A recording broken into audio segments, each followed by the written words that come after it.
جگانے لگانے کی دنیا نہیں ہے، یہ بیرت کی جا ہے، تماشا نہیں ہے۔ عجب یہ چھوڑا کسرا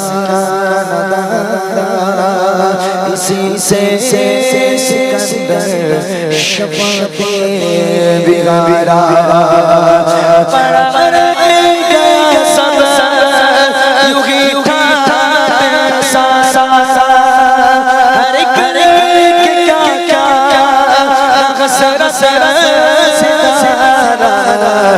جگہ جی لگانے کی دنیا نہیں ہے، یہ بیرت کی جا تماشا نہیں ہے۔ جگہ جی لگانے کی دنیا نہیں ہے، یہ بیرت کی جا تماشا نہیں ہے۔ ملے خاک میں اہل شان کیسے مکی ہو گئی گلا مکان کیسے، ملے خاک میں اہل شان کیسے مکی ہو گئی گلا مکان کیسے، ہوئے نامور پہ ساکا کیسے سکا گیا جمع کیسے، جگہ جی لگانے کی دنیا نہیں ہے، یہ بیرت کی جا تماشا نہیں ہے۔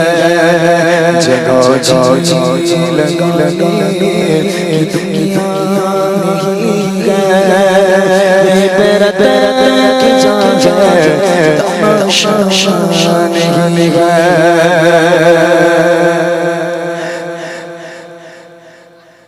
تجھے بچپن میں برسوں کھلایا، جوانی میں پھر تجھے کو مجنون بنایا، تجھے بچپن میں برسوں کھلایا، جوانی میں پھر تجھے کو مجنون بنایا، پھوڑا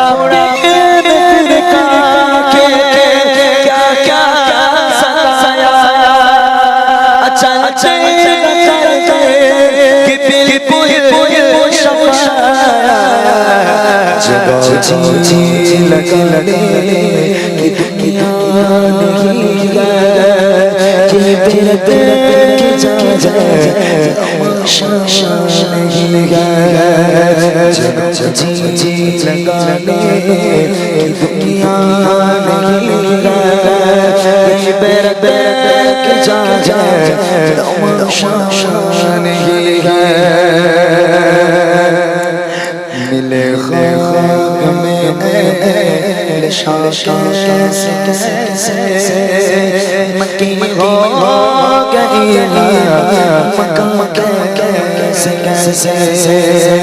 ملے خاک میں اہل شان کیسے مکی ہو گئی مکان کیسے،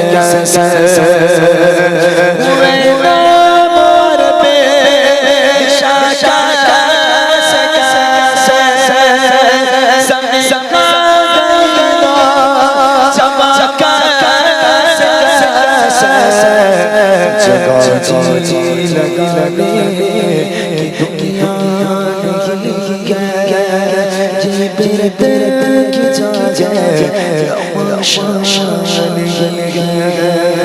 جگہ جی لگانے کی دنیا نہیں ہے، یہ بیرت کی جا تماشا نہیں ہے۔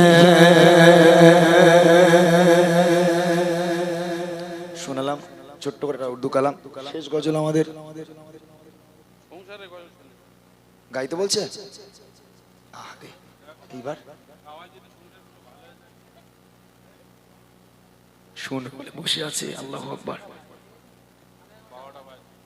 12টা বাজতে যায়। আমাদের এই কলুপাড়া বাঁকড়াতে মনে হয় প্রথমে এত রাত পর্যন্ত গজল হচ্ছে। হ্যাঁ কি বলো? আমি যতবার এসেছি 10টা 10:30টার মধ্যেই কমপ্লিট করতাম, কিন্তু এখন 12টা বাজতে যায়। তার ওরা যদি বলে টাকা আজকের হাফ লাও, পরের বছর হাফ নেবে, তখন গন্ডগোল হয়ে যায় নাকি? আচ্ছা ঠিক আছে, তবে সত্যি কথা বলতে আজকের আমাদের যে ভাই সাউন্ড সিস্টেম করেছে, এত ভালো সাউন্ড করেছে, ওই জন্য গাইতে পারছি। নইলে আমার যা মানে পরিস্থিতি, বিশ্বাস করবে না, কথা পর্যন্ত বলতে পারছিলাম না। সন্ধ্যাবেলা কথা পর্যন্ত বার হয় না। সাউন্ড সিস্টেম ভালো হলে কষ্ট হলেও গজল গাওয়া যায়। অনেক অনেক ধন্যবাদ আমাদের মাইকলা ভাইকে, যিনি এত সুন্দর সাউন্ড সিস্টেম আমাদের সঙ্গে দিয়েছেন। চলেন তাহলে, সাংসারিক জীবন গাওয়ার ইচ্ছা ছিল না, যেহেতু অনেকটাই কষ্ট হচ্ছে গাইতে। তারপরেও যখন আমার মায়েরা বলছে, মনে হয় গন্ডগোল আছে সংসারে, প্রত্যেকটা সংসারে মনে হয় গন্ডগোল আছে। দেখেন রাসূলুল্লাহ সাল্লাল্লাহু আলাইহি ওয়াসাল্লাম যখন তিনি মিরাজে গেছিলেন, মায়েরা ভালো করে শোনেন, রাসূলুল্লাহ যখন মিরাজে গেছিলেন, মিরাজ থেকে ফিরে আসার পর যখন সাহাবায়ে কিরামগণ জিজ্ঞেস করেছিল, ইয়া রাসূলুল্লাহ আপনি মিরাজে তো গেলেন, কি এমন দেখলেন? আল্লাহ রাসূল বলেছিল, আমার সাহাবারা, বড় কষ্টের বিষয়, বড় আফসোসের বিষয়, আমি যখন মিরাজে গেলাম, যাবার পথে একবার জাহান্নামের মধ্যে তাকিয়ে দেখলাম বেশি অংশ নারীরা জাহান্নামের আগুনে জ্বলছে। বেশি অংশ নারীরা জাহান্নামের আগুনে জ্বলছে। একটা নারীর জন্য জান্নাতে যাওয়া সোজা, একটা পুরুষের জন্য জান্নাতে যাওয়া কঠিন। তারপর আল্লাহ রাসূল বলছেন, আমার কথা নয়, নবী পাক বলছেন, আমার সাহাবারা, আমি দেখলাম বেশি অংশ নারীরা জাহান্নামের আগুনে জ্বলছে, বেশি অংশ নারীরা জাহান্নামী। কিসের জন্য জাহান্নামী? তার অনেক কারণ আছে, তার মধ্যে দুটো মূল কারণ, যে মূল কারণের জন্য অধিকাংশ নারীরা জাহান্নামী, সেই দুটো মূল কারণ আজকে আপনাদেরকে বলে যাব। যদি এখানকার মানুষ ভালো হয়, আমার এই গজল শুনে পরিবর্তন হবে, আর যদি ভালো না হয় তাহলে নিজেকে জাহান্নামী বলে প্রমাণিত করতে হবে, এছাড়া কোনো উপায় নেই। যে দুটো কারণ আমার ঘরের মেয়েদের মধ্যে আছে, আপনার ঘরের মেয়েদের মধ্যে আছে, এমনকি এখানে যারা আছেন তাদের মধ্যেও কম বেশি আছে। এখন এইগুলোকে পরিবর্তন করতে হবে। সেগুলো কি আমি গজলের মাধ্যমে চেষ্টা করছি একটু বলার জন্য, শুনবেন। কবি ছন্দের মাধ্যমে লিখছে, নারী তোমার কণ্ঠের আওয়াজ জোরে বলবে আল্লাহ নারাজ, নারী তোমার কণ্ঠের আওয়াজ জোরে বলবে আল্লাহ নারাজ, জাহান্নামে নারী দুনিয়ায় চাঁদ পায়, চাঁদের কণ্ঠ জোরে গায়, নারী তোমার কণ্ঠের আওয়াজ জোরে বলবে আল্লাহ নারাজ, জাহান্নামে নারী দুনিয়ায় চাঁদ পায়, চাঁদের কণ্ঠ জোরে গায়, নারী জোরে জোরে আওয়াজ করার হবে তো, পাবে তেরে আজানে বাজায় জগত, মিরাজ থেকে এসে চলে, মিরাজ থেকে এসে চলে, সাজাবিতে সাজাবিতে শোনায়, নারী তোমার কণ্ঠের আওয়াজ জোরে বলবে আল্লাহ নারাজ, তোমার কণ্ঠের আওয়াজ জোরে বলবে আল্লাহ নারাজ, জাহান্নামে নারী দুনিয়ায় চাঁদ পায়, চাঁদের কণ্ঠ জোরে হয়।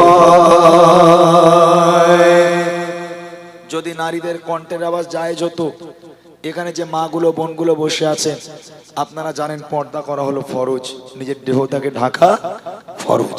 পর্দা করা যেমন নারীদের জন্য ফরজ, তেমন নারীদের কণ্ঠের আওয়াজটাও পর্দা করা ফরজ, কিন্তু এটা আমরা ভুলে গেছি। আচ্ছা, আপনারা তো জানেন 1,24,000 মতান্তরে 2,24,000 পয়গম্বর নবী দুনিয়ার বুকে এসেছে। আপনারা শুনেছেন কোনোদিন যে কোনো মেয়ে নবী হয়ে এসেছে? কোন মেয়েকে নবুয়ত দেওয়া হয়েছে শুনেছেন? আল্লাহ পাক 2,24,000 পয়গম্বর না পাঠিয়ে 1 লক্ষ মেয়ে পাঠাতে পারতো, 1 লক্ষ মেয়ে নবী হতে পারতো না? কিন্তু আল্লাহ পাক মেয়েদের পাঠায়নি কেন? যদি মেয়েদেরকে নবুয়ত দেওয়া হতো, যদি নারীরা নবী হতো, নবুয়ত পেত, তাহলে দাঁড়ে দাঁড়ে যখন ঘুরে ঘুরে দিনকে প্রচার করার জন্য বার হতো, তখন নারীদের কণ্ঠের আওয়াজ পুরুষের কাছে পৌঁছে যেত, ঘরে ঘরে পৌঁছে যেত। তাতে করে কি হতো? বিশৃঙ্খলা সৃষ্টি হতো, পর্দাগুলোকে লঙ্ঘন করা হতো, লঙ্ঘন হয়ে যেত পর্দাগুলো। ওই জন্য আল্লাহ পাক মেয়েদেরকে নবী বানায়নি। এটাকে মসজিদে আজান দেয় ছেলেরা, কোন মেয়ে কোনদিন আজান দিয়েছে?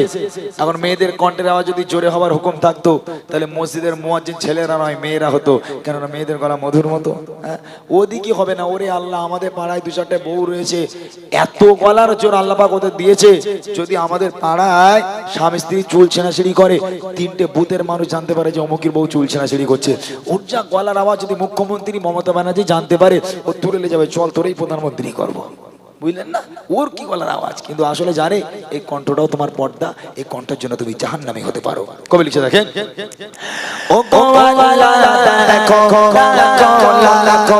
নবী পাঠিয়েছিল, সবাই তারা পুরুষ ছিল, নবুয়ত যাতে পেল। নারী যদি নবী হতো, পর্দা লঙ্ঘন হতো, ইসলাম প্রচারে উম্মতের দারে দারে নারীর কণ্ঠ ছড়িয়ে যেত। নারী যদি নবুয়ত পেত, তবে আদব কি করব,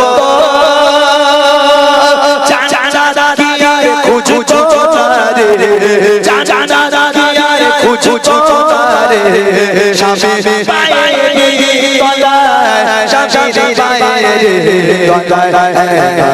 তোমার কণ্ঠের আওয়াজ জোরে হলে তোমার কণ্ঠের আওয়াজ জোরে হলে নারী দুনিয়ায় চাচার রূপায় চাচার কণ্ঠ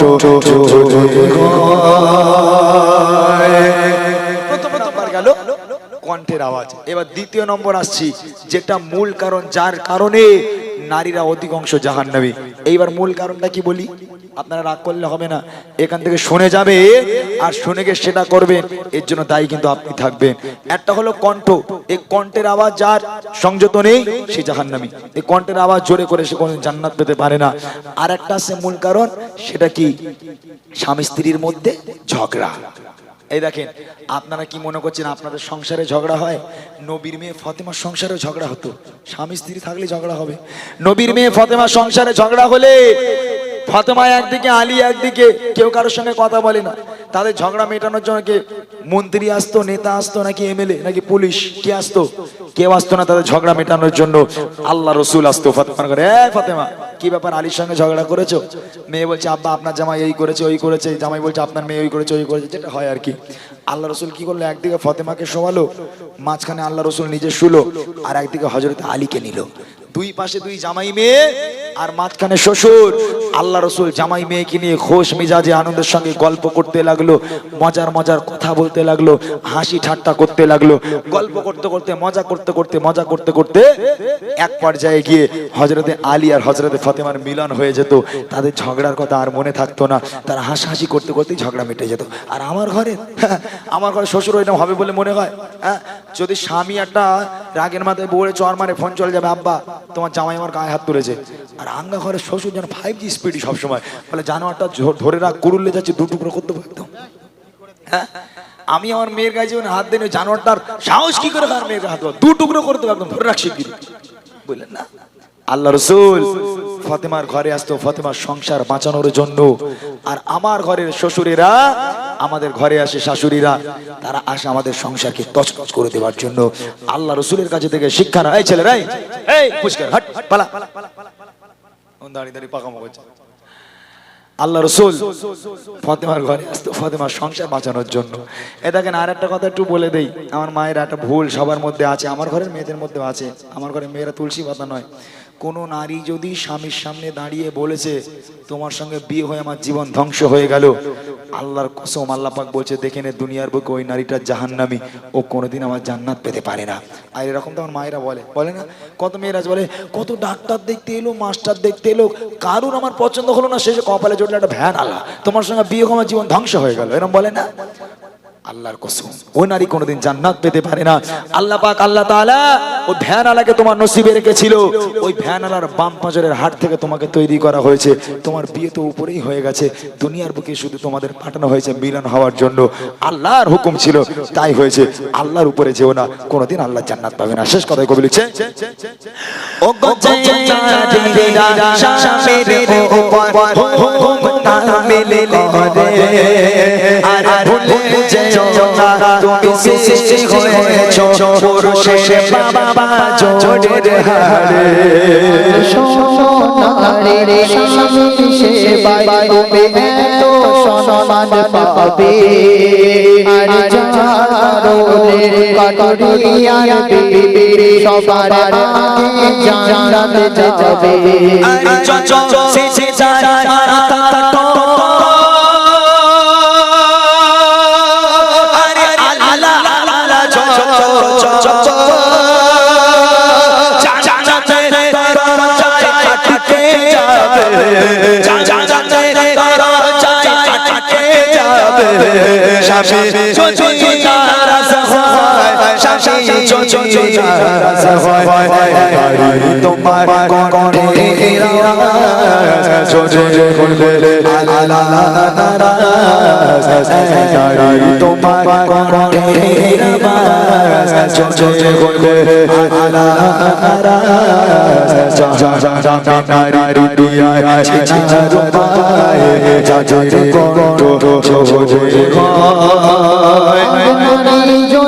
তোমার আওয়াজ করার তোমার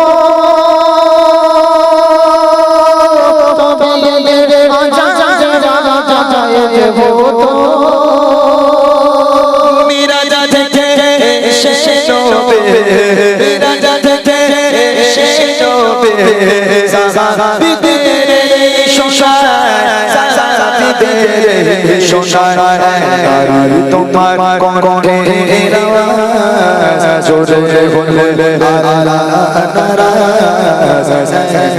তোমার